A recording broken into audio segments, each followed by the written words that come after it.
My mom and dad were married in May of 1945. They were both Marines. This is my mom in her dress white uniform going to wed my dad. My dad had fought in the Pacific for 2 years. He was wounded, and then he was brought back to Parris Island, South Carolina, where he was put in charge of the motor pool. My mom graduated from high school in a small town in Minnesota and volunteered for the Marines as well. She was one of the first lady Marines. She was sent to Parris Island, where she learned how to drive a truck. And that's what she did in the motor pool when my dad was put in charge of the motor pool. She was one of his truck drivers. I think they did more than drive trucks. In any case, they were married in May of 1945, and when they were married, my dad already had received his preliminary orders to prepare to go back to the Pacific because his Marine group was going to be responsible for invading Japan. Harry Truman decided to drop the atomic bomb on Hiroshima, and when he did, that ended World War II, and my dad didn't have to separate from my mom, and they stayed together for the rest of their lives. At that point, when Harry Truman authorized the dropping of the bomb, we had the strongest military in the world. We had the strongest economy in the world. Foreign armies had never touched our shores. We were invincible, so we thought. I picked this moment to begin my presentation because what I'm going to suggest to you is that our foreign policy since 1900 has gone through 3 eras, and we're about to go into the 4th. The first era was from about 1900 to about World War II, and that was an era where we couldn't decide if we were going to be imperialistic or if we were going to be isolationist. Then the second period is from World War II up until 2001, when 9/11 occurred. That was a period of pure imperialism. And then I'm going to talk about the last 2 administrations, George W. Bush and Barack Obama, where we seem to be struggling with what our foreign policy should be. And then my thesis is that going forward to the rest of the century, we need to have an orientation that says we need a century of coalition where we are among the leading nations and not telling the other nations what we think they should do. Let's go back to 1900. Let's go back to Teddy Roosevelt and the Panama Canal. There's Teddy looking beautiful in his white suit with all the sweaty workers circling around him. By the way, did you know that we created the country of Panama? We created it so that we could build the Panama Canal. That actually was part of Colombia. And we were negotiating with Colombia, Teddy and his Secretary of State, John Hay. You may remember that name, John Hay. He was, when he was much younger, Abraham Lincoln's secretary. And John Hay and Teddy were negotiating, and every time they went back to the Colombians said, how about a little more money? And they kept raising the ante, and eventually Teddy became frustrated. And John Hay went in contact with some of the politicians from Colombia who said, I've got an offer for you.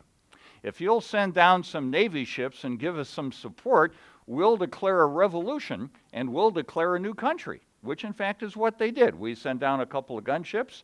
They had a one-day revolution. They said, we're now the country of Panama. And by golly, the first thing they did was sign a document to give us rights to build the Panama Canal. Wasn't that nice of them? That's imperialism. That is where the United States says it's good for us, and therefore, Colombia, it's good for you. Then we go through a period where we're isolationist. We think that the 2 oceans are going to protect us. That leads all the way up to 1914, when World War I starts. And by the way, World War I was fought for 3 years before we even got involved. We thought it was a European thing that was going to take place. It didn't really affect us because we could hide behind the ocean. Well, eventually, in 1917, Woodrow Wilson decided that we needed to get involved. The Lusitania had been sunk. The Zimmerman telegram had been uncovered. And he said, we need to get involved in the war. So George M. Cohan writes this wonderful song, over there, the Yanks are coming. It sounds patriotic. Excuse me, George. We'd been fighting for 3 years over there before we got involved. But we did. And in fact, our presence helped to change the outcome of World War I. So we congratulated ourselves and said, wow, we are the noble country. Look at how we went and saved Europe. Wasn't that nice? And then we retreated behind our shores again through the 1920s, where foreign policy wasn't particularly important. Franklin Roosevelt's elected in 1932. He begins his administration focusing on the Great Depression. But by the time we re-elect him in 1936, he is more than well aware of the growing problem in Nazi Germany. He knows that we are going to have to fight that tyrant at some point. However, our Congress and the American people weren't quite so convinced. They believed that those oceans were still going to protect us, and we didn't have to be so concerned about that. So Roosevelt worked to get supplies to England and worked to get supplies to Russia, things like Lend-Lease, kind of working around the resistance of the Congress. World War II starts in September of 1939 with the invasion of Poland, and we still convince ourselves that we don't really have to get involved. And then the Japanese take care of that for us at Pearl Harbor when they attack us. And suddenly, although we weren't quite aware of it at the time, isolationism goes away, because now we know that those oceans are not going to protect us anymore. And now we throw ourselves into World War II. And we fight World War II, and we help win World War II. One of the things that we do is we drop the bomb on Hiroshima. That's an actual picture, by the way, taken from the second plane after the Enola Gay that wanted to document what the destruction was from that bomb. And that ended World War II. But we need to remember something else about World War II, which is often overlooked by people in this country. We landed at Normandy, D-Day, June 6, 1944, a truly historic day. But you know what? That would have been impossible without our Russian allies, without the coalition we had with Russia, because Russia was fighting Nazi Germany on the Eastern Front and had taken most of the Nazi soldiers and made them fight over there. So when we landed at Normandy, we were able to make some headway. Had that not been going on, our landing at Normandy would not have been successful. That coalition, despite our attitudes about Joseph Stalin subsequently, that coalition was why we were able to land at Normandy and then help free Europe as a result. World War II ends, and we are the strongest nation in the world. But being the strongest nation in the world, we also start to get a little bit too full of ourselves, I'm afraid. We start to do some important things. We help to create the United Nations. We do the Marshall Plan. We help to rebuild the two countries that we destroyed. We form NATO. We are very, very active on the world stage. And as a result, we begin to think that this is our destined role.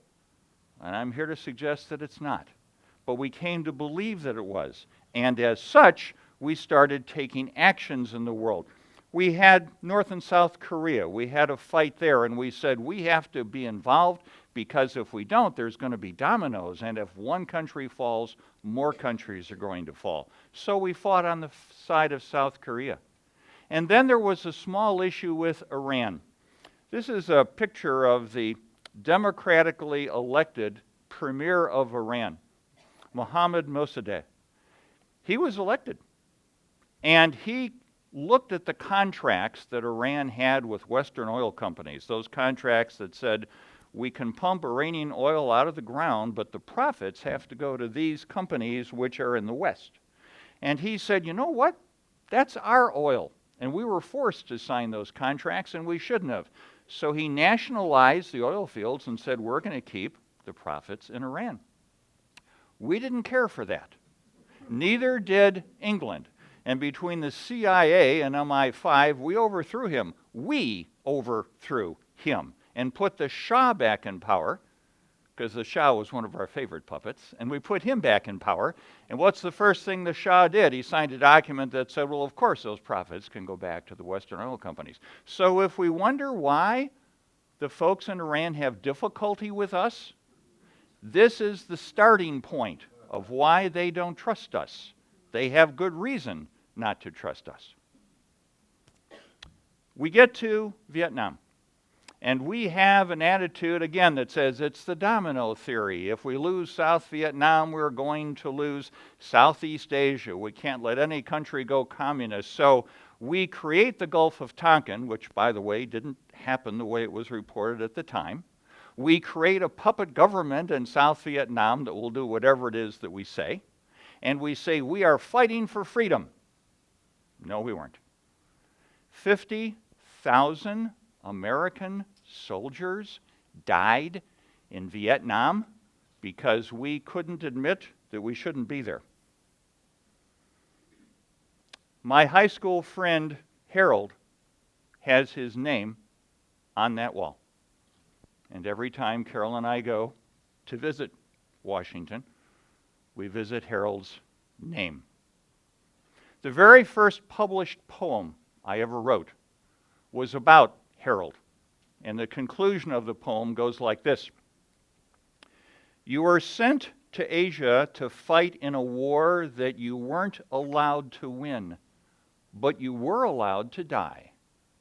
Hero, pointless hero.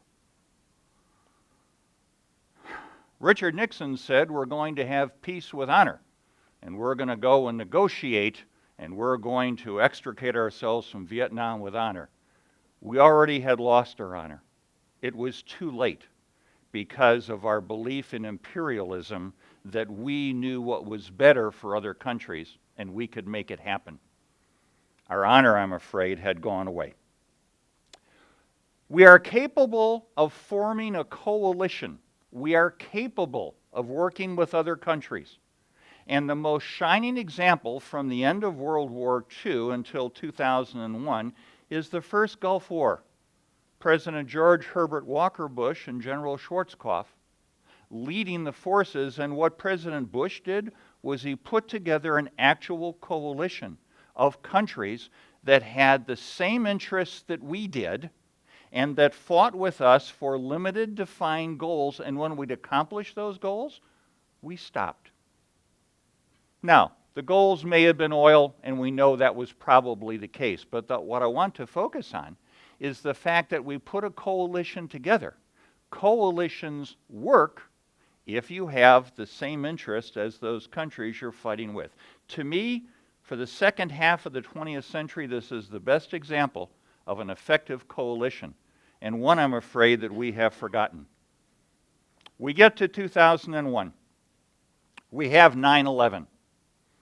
And we go through a knee-jerk response where we say, well, obviously what we should do is invade Afghanistan on our own, invade Iraq on our own and get those weapons of mass destruction, which didn't exist. And let's invade and take care of those areas because we can do that. And so we embark upon a program which says we can do these things on our own. President Bush used the phrase coalition of the willing. There was no coalition of the willing. There was not. There was us and what we wanted to do and what we wanted to accomplish. And so begins the third era from 9/11 until today. And we go through two administrations, Republican and Democrat. We go through the administration of W. Bush, and then we go through the administration of Barack Obama. And we are struggling to find out what our foreign policy should be. What is leadership, and how do we display it? We draw a line in the sand and then back away from the line. I'm not arguing that the line is good or bad. What I'm saying is if we're going to draw it, we need to defend it, not draw it and back away, because then other nations look at us and go, can we really trust you? Is that really something, when you talk, is it something that we can rely on? And in fact, that's a good question. I'm not sure. It's time for us to move to the fourth era, which I'm going to define, as I mentioned before, as an era that's based on coalition. There are 5 things that every nation wants, at different levels, different degrees of importance. But there are 5 things that all nations want. First of all, they want peace, stability, or peace. Secondly, they want an end to terrorism, the uncontrolled attack upon our governments and our peoples that we find so frustrating. Third, they want to grow economies. They want their economies to be stronger than they are now. Fourth, they want control on nuclear weapons. And fifth, there needs to be an effective effort on man-made climate change. More than any other challenge in the remainder of the 21st century, climate change is probably the largest, because if we don't clean up our air, if we don't clean up our water, it's not going to make any difference about the other 4, because we're not going to be able to breathe, we're not going to be able to drink, and we're going to have significant difficulty in the world community. That is the most important of the 5. But I want to talk about each of the 5 at some level of detail, and I'm going to leave these 5 on the screen for a couple of minutes. Let's talk about peace first, or stability. We need to remind ourselves that although we may not agree with how another country treats its women, that country may not agree with how we treat the people in our country who don't have white skins. We are guilty too. It is not up to us to point and tell other countries how they should behave. We can set a standard, but it's not up to us. And if the country behaves in a way we don't like, maybe economic sanctions, but certainly not invasion, certainly not the military option. That's not leadership, that's vindictiveness. And I expect more from my country than that. If there is a nation which is acting aggressively and is causing harm to a neighbor, then put together a coalition like the first President Bush did. That will work well. Secondly, terrorism prevention. Yes, we have to go fight ISIS. Yes, we do. But you know what? That's not the answer. The answer is finding out, why are we so hated by so many groups around the world that want to bring us and other Western nations down? Why is there that hatred? If we don't answer that question, then we can shoot all of the rebels and Raqqa that we want to, and there will still be waves of terrorists that come and attack us, because we haven't gone after the root problem. Increased international trade. Think of the world as 100 people. 5 of them live in the U.S. 95 live somewhere else. If the United States doesn't trade with that market, our economy is flat, there is no job growth, and actually our currency gets weaker too. I love the phrases, and it makes you feel good when you say things like America first or buy American. Feels good, sounds good, but economically it's disaster. We need the other 95 people in the world who don't live in the United States. We need them, because no nation is self-sufficient, including us. We don't have all the resources we need. The only way to get them is to trade. And if we're going to trade, then we need trade agreements, not trade agreements that are one-sided. Here, sign this because it's going to be good for you. No, trade agreements where both sides benefit. The absence of trade restrictions, the absence of tariffs and impediments to trade. We can do certain things very well, and other nations can do things very well also. We need to benefit with them by increased international trade. If we don't, our economy will flatline and decline. 4, nuclear weapons control. The model is the Iranian agreement, the one that all of those countries negotiated with Iran. Whether or not you believe that that agreement is good, Whether or not you believe that Iran is behaving the way that they're supposed to is not really the issue. The issue is that that is how the world in coalition has to go after countries with nuclear weapons or who want to have nuclear weapons. That's the way to approach it. If we don't, we're going to have a proliferation of nuclear weapons, and that isn't going to be good for the safety of anyone in the world. 5, protection of Mother Earth. Some years ago, we noticed that the ozone layer was depleting. There was a hole in the ozone layer. And so the world got together and said, we need to get rid of those chlorofluorocarbons that we're using because they're affecting the ozone layer. And so we restricted their use and banned their use in most cases. And you know what? Mother Earth took care of the ozone layer and put it back together for us. That was very nice of her to do that. But we need to work much harder. That isn't enough. The Paris Climate Change Agreement that was concluded in 2015 becomes the model. A number of nations have made pledges about how they're going to reduce emissions. And then the US and China went beyond those limits and said, we're going to do even more. Now, can we enforce that? No, we can't. There is no enforcement of that. Here's the scary part.